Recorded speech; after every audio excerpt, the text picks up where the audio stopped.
పదమైనటువంటి ఓ MLA గారిని వాడు అనే సంబోధన చేస్తుంటే నీకు మతిపోయిందని చెప్పి ప్రజలు అనుకుంటున్నారు.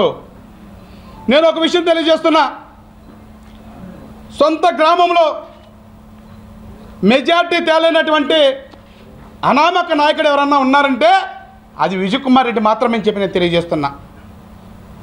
మరి జనసేన పార్టీ నాయకుల మీద, తెలుగుదేశం పార్టీ నాయకుల మీద పకడ్బాలు పలకడానికి సిగ్గు లేదని చెప్పి నేను అడుగుతున్నా. నీకు సిగ్గుండాలా? మరి టీడీపీ నాయకులకు తోలు తీస్తా, తాట తీస్తా, ఉడత బెదిరింపుకి ఇక్కడ ఎవరు కూడా సిద్ధంగా లేరని చెప్పి నేను తెలియజేస్తున్నా. ఎంతమందికి నువ్వు తాట తీసావు, ఎంతమందికి తోలు తీసావో ఆ లిస్ట్ ఒకసారి పంపిస్తావేమో ఒకసారి చూసుకుంటానన్నా విజయనా. అలాగే మీరు అన్నారు ఆదాల ప్రభాకర్ రెడ్డి గారికి ఇన్ఛార్జ్ ఇవ్వకుండా ఆన విజయ్ కుమార్ రెడ్డికి ఇన్ఛార్జ్ ఇచ్చిన తర్వాత వైఎస్ఆర్ కాంగ్రెస్ పార్టీ నాయకులందరూ కూడా, కార్పొరేటర్లు కావచ్చు, జిల్లా నాయకులు కావచ్చు, కార్యకర్తలు కావచ్చు, అందరూ రాజీనామా చేశారు. ఎందుకంటే నీ సమక్షంలో పనిచేయడానికి ఇష్టం లేక. మరి మీరు ఈ యొక్క విధానాన్ని ఓర్చుకోలేక, వారవలేక అవాకులు చవాకులు పేలుతుంటే చూస్తూ గమ్ముగా ఉండం. నోరు అబుతుకులో కానీ పెట్టుకోకపోతే తగిన పరిణామాలు ఎదుర్కోవాల్సి వస్తుంది విజయ్ కుమార్ రెడ్డికి. ఖచ్చితంగా చెప్తున్నా, నోరు అదుపులో పెట్టుకోవాలా. నీ సొంత గ్రామం సైతం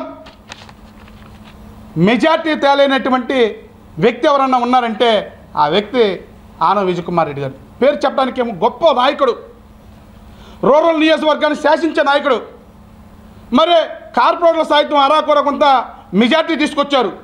మరి నీ సొంత గ్రామంలో మెజార్టీ తేలైనటువంటి నాయకుడు నువ్వు ఈరోజు మా గురించి మాట్లాడుతున్నావా? మేము రెండు రకాలుగా చెప్తున్నావు. నువ్వు ఏం చెప్తున్నావో నీకు తెలియట్లా.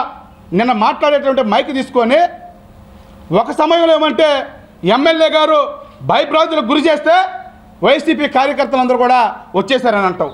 ఇంకో సమయంలో ఏమందంటే వైసీపీ నాయకులందరూ కూడా ఏదో ధనలాభానికి, ఏదో రాజకీయ ఆదాయానికి చూసుకొని వచ్చారని చెప్పి అంటావు. మరి క్లారిటీకి రావాలన్నా విజయనా, క్లారిటీకి రండి. భయానికి గురయ్యామా?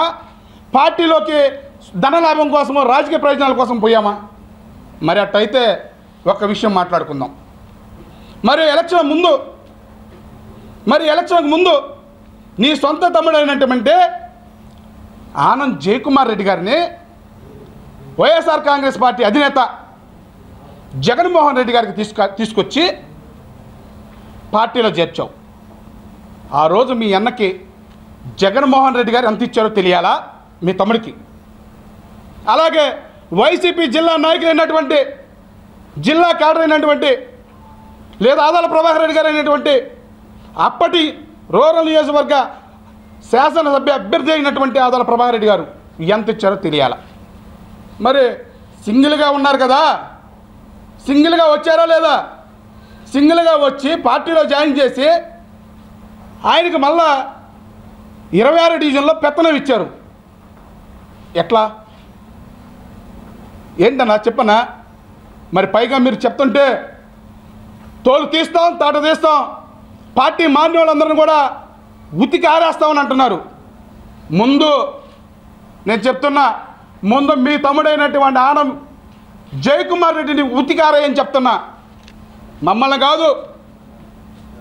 సరే కొట్టేస్తాం, చంపేస్తామని అంటున్నారు. రాండి, ఎక్కడ కొడతారు, ఎక్కడ చంపేస్తారు? రాండి. పార్టీ మారితే చంపేస్తారా? కార్యకర్తలతో ఉతికిచ్చేస్తారా? కొట్టిచ్చేస్తారా?